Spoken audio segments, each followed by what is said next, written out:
မင်္ဂလာပါအခုဆိုရင်တော့ဒါကျွန်တော်ကိုကြီးတယောက်လာနေဖြစ်ပါတယ်ရန်ကိုနှင်းကြပြီးတော့ဒီနေ့ရာသီဥတုလေးကနှင်းအရမ်းကြတဲ့နေ့တစ်နေ့မှာမင်္ဂလာပါကိုကြီးမင်္ဂလာပါ မင်္ဂလာပါညီလေး ကိုကြီးဒီနေ့ရာသီဥတုအခြေအနေလေးရင်ဆုံးပြပြပေးပါဦး ဒါဒီလူကနေ့ကတော့မော်စကိုမှာ -7 ရှိပါတယ် -7 ပြီမဲ့နှင်းကြရင်အရင်မအေးပါဘူးဆင်းပြေးပါတယ် ကိုကြီးဝတ်ထားတာလေးတစ်ချက်လောက်ဒီဇိုင်းအရမ်းမိုင်းနေတော့တစ်ချက်လောက် ကိုကြီးဝတ်ထားတာတော့ကိုတပည့်တွေကိုပြောလိုက်တဲ့ UR16 လို့ခေါ်တဲ့တောင်းကလာမှာရှိတဲ့ဆိုင်းရနေပေါ့နော်ကိုဝယ်လာတဲ့မောင်ဘဲဖြစ်ပါတယ်ဒါတော့လေဖောင်းအင်ကြီးဖြစ်ပါတယ် အထဲကိုသူကဘလို့နေလေးတွေပါတိုးလာမတိုးဘူးလုံးဝအကောင်းတယ် လုံးဝမတိုးညီလေးဝတ်ထားတဲ့ဆိုရင်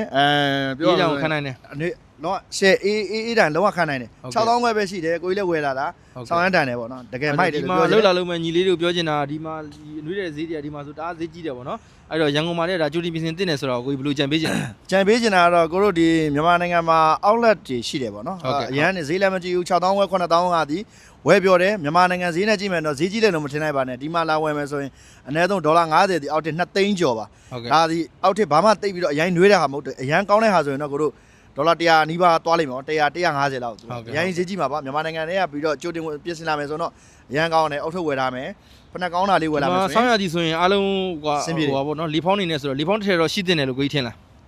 ဒါတော့ဒါညီလေးလည်းမျက်မြင်ပဲပေါ့လေညီလေးလည်းကိုကြီးနဲ့လိုပဲရှောက်သွားနေတော့လူတိုင်းမှာစင်းသားဖြစ်ဖြစ်ချမ်းသာတဲ့ကောင်ပဲဘယ်ကောင်ပဲဖြစ်ဖြစ်မိန်းကလေးဖြစ်ဖြစ်ယောက်ျားလေးပဲဖြစ်လေပေါင်းတွေတော့အောက်ထည့်ရှိကြတယ် မှန်ပါတယ်လေဖောင်းမရှိလို့မရပါဘူးဒီမှာရိုးနွေးတယ်တွေချီနွေးတယ်တွေကလုံးဝဒီမှာသုံးမပါဘူးဒီလိုလေးထဲကိုထိုးသွင်းထားတဲ့အေးတောင်ကာနိုင်တဲ့လေဖောင်းဟာဒီရုရှားနိုင်ငံစောင်းရသည်အတွက်အရင်ပဲရေးကြည့်တယ်ဆိုတာပြောရင်းနဲ့အားလုံးပဲနောက်ဗီဒီယိုလေးမှာပြန်ဆုံပါမယ် Okay bye bye Спасибо Спасибо